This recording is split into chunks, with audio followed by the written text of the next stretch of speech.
무리가 몰려와서 하나님의 말씀을 들을새 예수는 게네사렛 호숫가에 서서 호숫가에 배 두 척이 있는 것을 보시니 어부들은 배에서 나와서 그물을 씻는지라. 예수께서 한 배에 오르시니 그 배는 시몬의 배라. 육지에서 조금 떼기를 청하시고 앉으사 배에서 무리를 가르치시더니 말씀을 마치시고 시몬에게 이르시되 깊은 데로 가서 그물을 내려 고기를 잡으라. 시몬이 대답하여 이르되 선생님, 우리들이 밤이 새도록 수고하였으되 잡은 것이 없지만은 말씀에 의지하여 내가 그물을 내리리다 하고 그렇게 하니 고기를 잡은 것이 심이 많아 그물이 찢어지는지라. 아멘. 여러분, 회심이란 말을 들어보셨을 겁니다. 마음을 돌이킨다는 뜻이죠. 기독교에서 사용하는 용어입니다. 그런데 우리가 이 말을 쓴다고 해서 모두가 다 회심을 경험하는 것은 아닙니다. 심지어 교회를 오래 다녔다 하더라도 회심을 경험하지 않았을 수도 있지요. 도대체 이 회심이라는 건 무엇이고 어떻게 해야 회심이 경험되는 것인가? 오늘 그 얘기를 한번 해보려고 합니다. 예수님이 베드로를 만나셨을 때, 그리고 그에게 배를 좀 사용하자고 말씀하셨을 때 사실 베드로의 기분은 말이 아니었습니다. 동료 어부들과 밤이 새도록 그물을 내려서 고기를 잡으려 했지만 단 한 마리도 고기를 잡지 못했기 때문입니다. 빈손으로 집에 돌아가야 하는 베드로는 기분이 좋지 않았을 것이고, 거기다가 예수님께서 갑자기 오셔서 말씀을 전하기 위해서 배를 좀 사용하시자고 하니 베드로는 이 배를 안 내어줄 수도 없는 그런 상황 속에서 굉장히 기분이 언짢았을 거라 생각합니다. 무리들에게 말씀을 다 가르치신 예수님은 말씀이 끝난 이후에 베드로에게 이렇게 말씀하십니다. 저기 깊은 데로 가서 그물을 한번 내려보십시오. 이 이야기는 베드로의 심경을 건드리는 말입니다. 꾹꾹 눌러왔던 감정이 폭발을 하기 직전이었겠죠. 베드로는 평생 고기를 잡아온 사람입니다. 그런 그에게 고기잡이에 대해서 훈수를 둘 수 있는 사람이 몇이나 되었겠습니까?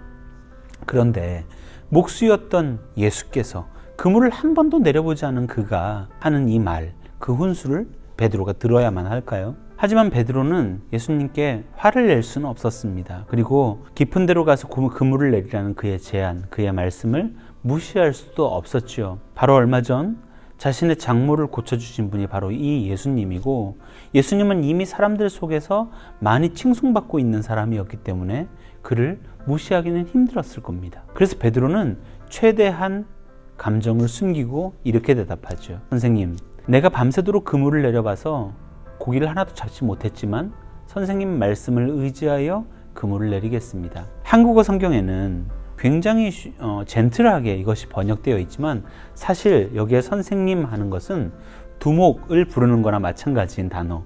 그러니까 상당히 지금 베드로가 비꼬면서 대답을 하고 있는 겁니다. 이 베드로 입장에서는 예수님께서 선을 넘어도 한참 넘은 것입니다. 고기잡이에 있어서만큼은 말씀드렸듯이 베드로보다 더 잘하는 사람은 없었을 거예요. 이 고기잡이는 베드로가 제일 잘하는 영역, 가장 뛰어난 영역, 자기의 인생의 중심이었겠죠. 예수님이 어느 순간 그 베드로의 인생의 중심에 침투해 오신 겁니다. 고기잡이가 내 맘대로 되는 건 아닙니다. 그래도 베드로가 예수님에게 훈수받을 입장은 아니지 않습니까? 그런데 놀라운 일이 일어납니다. 베드로가 그물을 던지자 이내 그물이 찢어질 정도로 많은 양의 고기가 잡힌 것입니다. 이제 베드로는 예수님 앞에 무릎을 꿇었습니다. 예수님을 그저 말씀을 가르치는 선생 정도로 생각했던, 그리고 사람들을 몰고 다니는 당시의 인플루언서 정도로 생각했던 이 베드로는 사실 이 예수님이 내 인생을 누구보다 잘 아는 분이라는 걸 그 순간 깨달은 겁니다. 베드로가 제일 잘 알고 있고 잘 할 수 있다 생각했던, 내가 적어도 이 배 위에서는 왕이라고 생각했던 그 베드로의 삶의 중심에 예수님이 파고드셨고 그분 앞에 베드로는 무릎 꿇을 수밖에 없었습니다. 그 살아온 인생이 주님 앞에 드러난 순간이었습니다.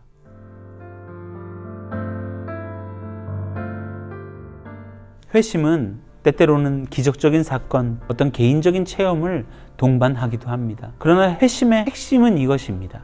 주님이 내 삶의 가장 중심에 들어오시는 거예요. 내가 가장 사랑하는 것, 내가 가장 잘 알고 있는 것, 내가 누구에게도 빼앗길 수 없는 그것을 주님이 알고 계시다는 걸 인정하고 그것의 주인이 주님이시라는 것을 고백하는 겁니다. 내 일일 수도 있고요, 나의 자존심일 수도 있고요, 어떤 사람일 수도 있고요.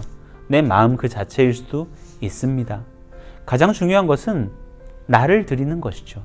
나를 주님 앞에 드려서 낱낱이 발가벗겨진 모습으로 주님 앞에 서는 것. 그분만이 내 인생을 잘 알고 계시다는 것을 고백하고 내 삶을 인도하시는 분이 그분이라는 것을 고백하는 것. 그것이 바로 회심입니다. 그래서 회심은 삶의 절망 가운데 일어날 수 있습니다. 지금 베드로는 자기가 가장 잘 알고 있는 그 영역에서 절망을 경험했습니다. 그리고 그때에 내가 할 수 없는 것을 깨달았을 때 주님을 만날 수 있었습니다. 그 전까지는 그저 선생으로 생각했던 그 예수님이 내 주님, 주인이 된 것입니다. 우리도 마찬가지입니다.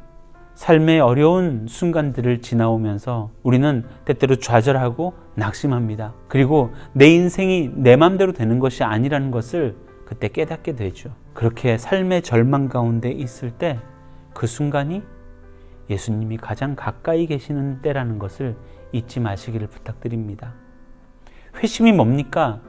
대단한 기적입니까? 우리의 삶에 일어나는, 내가 그분을 내 삶의 주인으로 모시는 그 사건, 그것이 바로 회심입니다. 오늘 이 회심의 역사가 주님 앞에 내 삶을 드리는 그런 삶의 변화가 우리의 모든 청년들 삶 가운데 있기를 원합니다.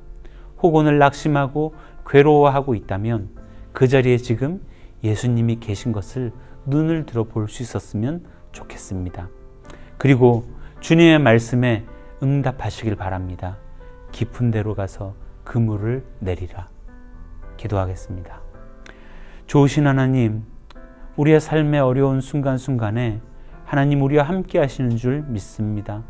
내 삶에 가장 귀했던 것, 내가 가장 사랑하고 붙잡고 있는 그것을 주님 앞에 드리고 주님이 내 인생의 주인임을 고백하는 우리 믿음의 청년들을 될 수 있도록, 회심을 경험하는 우리 인생들을 될 수 있도록 주여 역사하여 주시옵소서. 예수님 이름으로 기도합니다. 아멘.